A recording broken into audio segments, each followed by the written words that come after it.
Hello everyone, welcome to EduTap. So in today's session, we are going to discuss two very important news articles of finance. The first one is about the Securities and Exchange Board of India, who has made changes in the high-powered advisory committee. So we will see that what does this committee do, as well as what are the changes made by SEBI in this committee. The second news article is about the Reserve Bank of India, who has given the statement on the safe digital practices. So we will see that why RBI has to give such a statement, and we will see all the safe practices that RBI has said to follow. So now, before starting with the session, please subscribe to our YouTube channel if you are new to the channel, and join our Telegram channel for the PDF of this session. And you can get the link of the Telegram channel in the description box below. So now, starting with the first news article, that SEBI has restructured the high-powered advisory committee, and this is the committee on the settlement orders and the compounding of offences. So remember the name of the committee also, very important. Next is, so this is what are the restructuring that is being done. The before chairperson was it was headed by the committee was headed by Vijay Sidhaga, but now it has been changed, and it will be now chaired by Jai Narayan Patel, who is the former Chief Justice of Calcutta. Next are the members, that MS Sahu is the new member of the committee, and Purnima Irvani is also the new member of the committee. The PK Malhotra, he has been the member of the committee before also, and he will continue as a member of the committee. So these three are the new members, and the PK Malhotra was the former member who will be continuing his position, or who will be continuing in the committee as a member. And Jai Narayan Patel is the chairperson. The committee will be chaired by Jai Narayan Patel, and this is shown in the SEBI's website. Okay, you can see the designation also, that what they're doing before, like the Jai Narayan Patel, who was the former Chief Justice of the Calcutta High Court. And so now, what does the settlement orders and compounding of offences actually mean? What is the working of the committee that we are talking about? So first of all, under the settlement mechanism, this is the settlement of offences. That SEBI is Securities and Exchange Board of India is settling the offences. What does this mean? So under the settlement mechanism, what happens, that an alleged wrongdoer, that he is being alleged by SEBI that he has done something wrong. So he is an alleged wrongdoer, can settle a pending case with the regulator without admission of or denial of guilt. He is not admitting his guilt that he has done it, or he is not even seeking for innocence, that I have not done it. So by paying the settlement fee, he will just pay the settlement fee, and he will say that stop the proceedings, I am tired of the proceedings, I do not want to go through the proceedings. So he is the alleged wrongdoer. So settlement of offences happen through the consent order. This is the order of settling administrative or civil proceedings between the SEBI, between the regulator and the party, we can say, between the person, we can say. So the civil and the administrative proceedings that is going on against the party, against the person, that is being started by the SEBI, and who may prima. So this person may have allegedly be found to be violated the securities law. So the SEBI is saying that he has violated, he is alleged to be violated some of the norms that is being said, some of the securities law. But the person is saying that through this consent order, what he will do, that he will settle the case, settle the proceedings by providing a fee. So before some changes has been made on the settlement order and the settlement. So we will see that changes. So under the new rules, the timeline for filing the settlement application has been cut to just 60 days. Before it was 180 days. That is, we will see that earlier settlement application. So now it is only 60 days that you have to give the settlement order under the 60 days. Okay. So it will make the system very efficient, because 180 days seem a big timeline, long timeline. Okay, so 60 days, under the 60 days you have to file the settlement application. Earlier settlement application can be filed within 60 days of the date receipt of the show cause notice. So when the SEBI is giving the show cause notice, or when the SEBI is giving the notice to the person, he has to start file the settlement application within 60 days. Okay, however, earlier what was done, that additional 120 days were given to the applicants in case they pay additional 25% over the settlement charges. So it 60 plus 120 means 180 days were given to the person in total. and it was not a very efficient measure because the 25% extra fees the SEBI has to take, and then if the person doesn't give the money later on, so that was a very lengthy process that was going on. So in short, what was said, that to make the system more efficient, just remove this 120 measure, remove this 120 days of the measure, that if you pay additional you can get additional days. Remove it. We will just take 60 days in total that is given to the person to file the settlement application, that you can settle the order, you can settle your offense.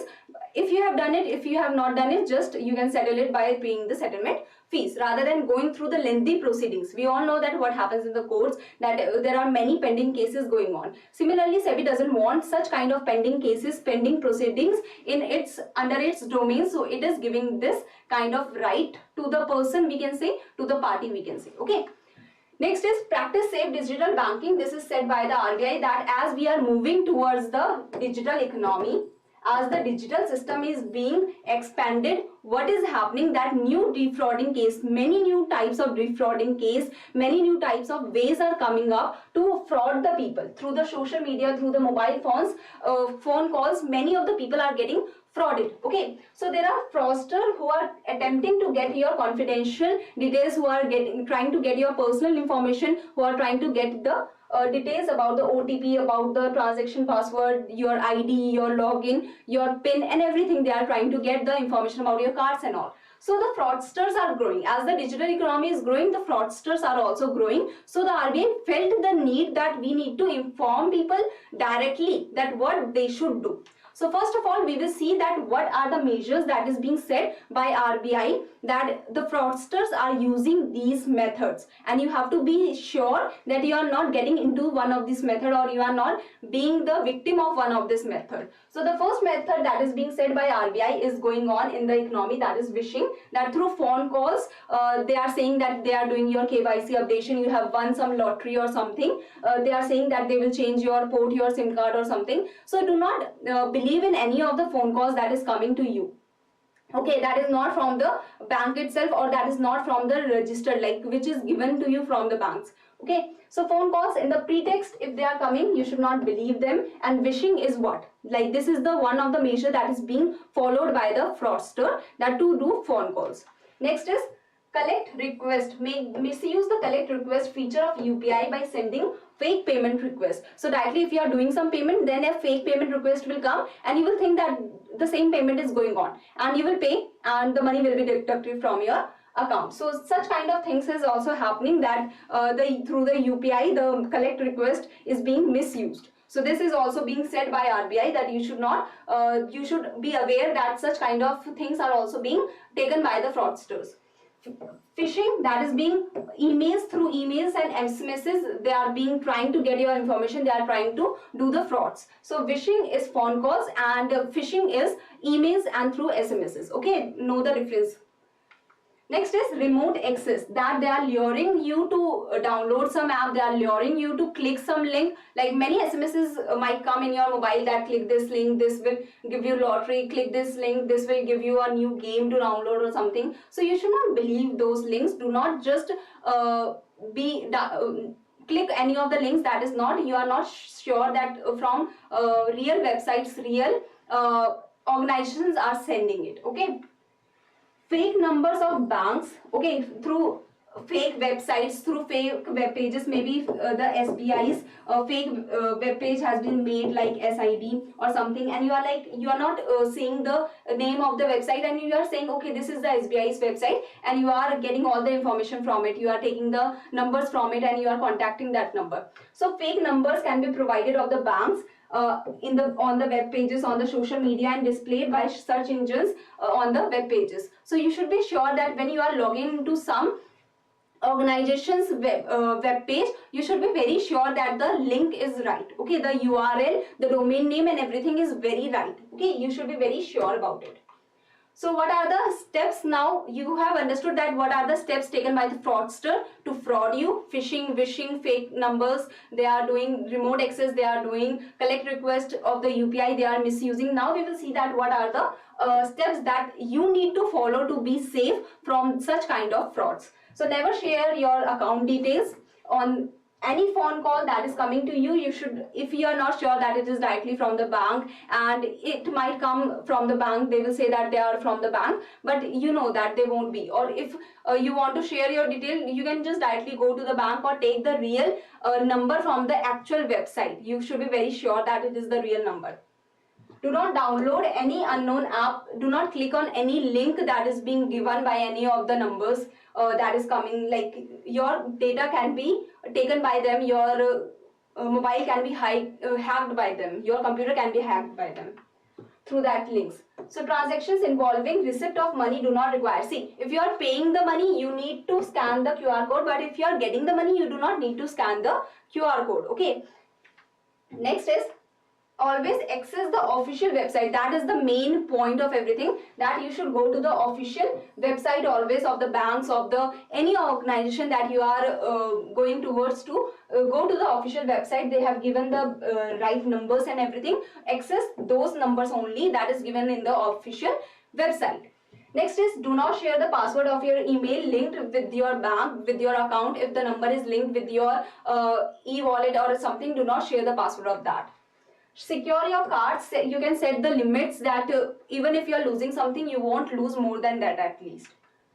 So check URLs. Of course, as I told you that SBI might be written as SIB or something. So check the URLs, check the domain names, are they right? There can be spelling errors through which they are trying to gauge your attention, take your attention and take your money away from you by just doing the spelling errors. Like Bata, like there are many fake sites also that is going on.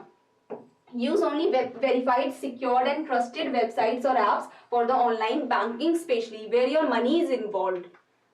If you receive an OTP that you are initiating some payment, that some payment is happening, but you have not actually initiated that payment, so you should just contact your bank, you should just contact your e-wallet provider that what is happening, that why this OTP is coming to my number when I have not initiated any of the transaction.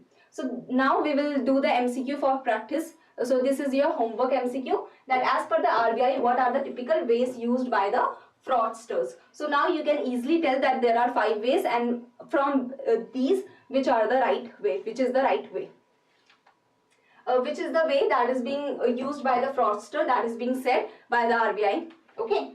Next is, recently SEBI has restructured its high power advisory committee on settlement, orders and compounding of offences, which was earlier chaired by this, and you have to tell that who is the new chairman. And now I hope you can easily answer this question. So thank you very much. If you have any query, you can mail us here or can contact us through this number. Thank you very much.